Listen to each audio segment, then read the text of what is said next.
পৃথিবীর এই ভূপৃষ্ঠের উপরে যে তিনটি মসজিদ মুসলিম উম্মার হৃদয়কে জুড়ে আছে, মুসলিম উম্মার হৃদয়কে পরিব্যাপ্ত করে আছে মায়া দিয়ে, ভালোবাসা দিয়ে, সেই তিনটি মসজিদের একটি মসজিদ হচ্ছে মসজিদ আন-নববী আশ-শরীফ। আমরা তিনটি মসজিদ সম্পর্কেই বলি। তিনটি হচ্ছে প্রথমত মসজিদুল হারাম, যেটিকে আমরা সহজে বাইতুল্লাহ বলি, এটি হচ্ছে ১ নম্বর অবস্থানে। দ্বিতীয় হচ্ছে মসজিদি হাজা, নবীজি বলেছেন আমার এই মসজিদ, তার মানে হচ্ছে মসজিদে নববী আশ-শরীফ, মসজিদে নববী যেটাকে আমরা বলি মদিনার মসজিদ। আর ৩ নম্বরে হচ্ছে মসজিদে আকসা, যেটি বাইতুল মাকদিস, যেটি ফিলিস্তিনে বা প্যালেস্টাইনে অবস্থিত, এবং সেই মসজিদে আকসাকে কেন্দ্র করেই তো আজ গোটা পৃথিবীর মুসলিম উম্মার হৃদয় আহত অবস্থায় আছে, রক্তক্ষরণ হচ্ছে। সেখানে আমাদের মুসলিম ভাই বোনদের উপরে শতাব্দীর নয় বরং হাজার বছর ধরে মানবতার উপরে যে ধরনের জুলুম এবং অবর্ণনীয় নির্বিচারে হত্যাযজ্ঞ, যেটা আমরা দেখিনি, সেরকম হত্যাযজ্ঞ চলছে আমাদের মুসলিম ভাই বোনদের উপরে, প্যালেস্টাইনীয় ভাইদের উপরে। তো কাজে সেটির অবমুক্ত হওয়া প্রয়োজন এবং পরিপূর্ণ পবিত্র জায়গাটি মুসলিমদের নিয়ন্ত্রণে থাকা প্রয়োজন। আর সেজন্য আমাদের মুসলিম মুজাহিদ ভাইরা তারা সংগ্রাম করছেন, জান মাল তারা উজাড় করে দিচ্ছেন, আর সেটির জন্য আমরা দোয়া করব। তো কাজেই ৩টি মসজিদের পরিচয় হলো এই সংক্ষেপে। তো রাসূল সাল্লাল্লাহু আলাইহি ওয়াসাল্লামের যে মসজিদ, সেটি হলো মসজিদে নববী আশ-শরীফ, যেটি পবিত্র মদিনা আল মুনাওয়ারাতে অবস্থিত। নবীজি সাল্লাল্লাহু আলাইহি ওয়াসাল্লাম মক্কা থেকে হিজরত করে মদিনায় গিয়েছেন।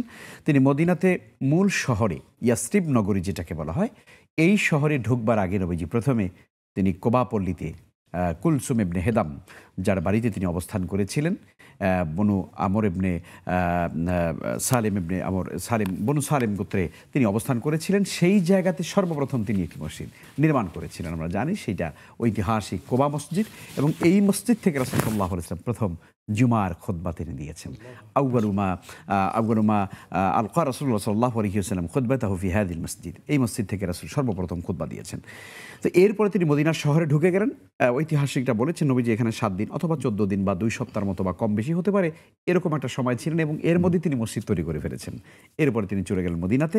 মদিনাতে যাওয়ার পরে সেখানে দুজন এতিম বালকের এই জায়গাটি রাসূল সাল্লাল্লাহু আলাইহি ওয়াসাল্লাম তিনি এটা নিতে চাইলেন, ক্রয় করতে চাইলেন, কিন্তু এতিম বালকরা এসে বলল যে না, আমরা এটা হাদিয়া দিতে চাই, আমরা এটাকে দান করে দিতে চাই। নবী সাল্লাল্লাহু আলাইহি ওয়াসাল্লাম তখন বলেন যে না, তোমরা যেহেতু এতিম, দেখুন ইসলাম যে কত সুন্দর এবং রাসূল সাল্লাল্লাহু আলাইহি ওয়াসাল্লাম কত বিজ্ঞচিত, তিনি যে কত প্রজ্ঞাবান ছিলেন। আমরা হলে কি বলতাম, হ্যাঁ ঠিক আছে ঠিক আছে, দাও দাও দাও, তোমরা হাদিয়া দিতে চাও, মাশাআল্লাহ খুব ভালো।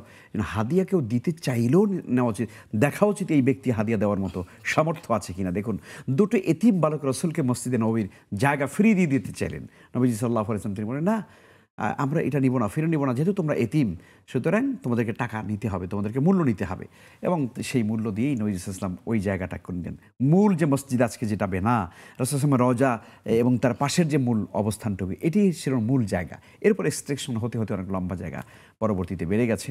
তো এই মসজিদে নববী আশ-শরীফ, যেটি মদিনার মসজিদ, এটির মর্যাদা সম্পর্কে রাসূল সাল্লাল্লাহু আলাইহি ওয়াসাল্লামের চমৎকার একটি বক্তব্য আছে। নবীজি বলেছেন যে আল্লাহুম্মা ইন্না ইব্রাহিম আলাইহিস সালাতু ওয়াস সালাম কদ হাররামাল মক্কা, যে হে আল্লাহ তাআলা, ইব্রাহিম আলাইহিস সালাম মসজিদে মানে মক্কাকে তিনি হারাম ঘোষণা করেছেন, ফাহাররামাহা, এবং সেই জায়গাটাকে হারাম হিসাবে চিহ্নিত করা হয়। ওয়া হাররামতু আল মদিনা, আর আমি মদিনাকে আমি হারাম হিসাবে ঘোষণা করলাম। তার মানে দুজন নবী দুটো হারামকে তিনি মানে তার হারাম ঘোষণা করে সীমানা দিয়েছেন। নবী সাল্লাল্লাহু আলাইহি ওয়াসাল্লাম বলছেন যে মসজিদে নবী এটা হারাম, এটা হারাম, আর এটা শুরু হয়েছে আপনার আইর পাহাড় থেকে শুরু করে সাওর পাহাড় পর্যন্ত। নবীজি একটা সীমানা দিয়ে দিলেন। এই জন্য মক্কা এবং মদিনা দুটো হারাম চিহ্নিত করা আছে, নির্ধারণ করা আছে, যে এই হারামের ভিতরে দাজ্জাল প্রবেশ করতে পারবে না, তাউন রোগ হবে না, এখানে কোনো মহামারী দেখা দেবে না। যখন পৃথিবীতে সব কিছু ধ্বংস হয়ে যাবে, তখন এই দুটো নগরীকে আল্লাহ তাআলা ফেরেশতা দিয়ে এই দুই হারামের দরজায় দরজায় ফেরেশতা দাঁড়িয়ে থাকবেন সেখানে। এখানে কোনো দাজ্জাল ঢুকতে পারবে না। এখানে কোনোদিন, এখানে মক্কা এবং মদিনার, বিশেষ করে মদিনাতে রাসূল সাল্লাল্লাহু আলাইহি ওয়াসাল্লাম সম্পর্কে রাসূল বলেছেন যে এটাকে ফেরেশতারা পাহারা দিয়ে রাখবে, এবং গোটা পৃথিবী থেকে যখন ঈমান যখন চলে যাবে, তখন ঈমান আবার ফের মদিনা এখানে আত্মগোপন করবে। যেমন কোনো সাপ তার গর্ত থেকে বেরিয়ে আবার দিন শেষে আবার তার নিজের গর্তে ফিরে আসে, ঠিক ঈমান সারা পৃথিবী থেকে যখন ইমান চলে যাবে, কোথাও মুসলমান থাকবে না ঠিক, কিন্তু মদিনা নগরীকে আল্লাহ তাআলা তখন হেফাজত করবেন। তো এই জন্য মদিনা নগরীর এত মর্যাদা, নবীজি সাল্লাল্লাহু আলাইহি ওয়াসাল্লাম তো বলেছেন যে এটি এত পবিত্রতম জায়গা যে এখানে 1 রাকাত নামাজ আদায় করলে 1000 রাকাতের সওয়াব পাওয়া যায়। সুবহানাল্লাহ। 1000 রাকাতের সওয়াব পাওয়া। আমাদের সমাজে একটা পরিচিত মানে প্রচলিত কথা আছে 50,000 রাকাতের, যদিও এটি বিশুদ্ধতার মানদণ্ডে এটি বেশি বিশুদ্ধ।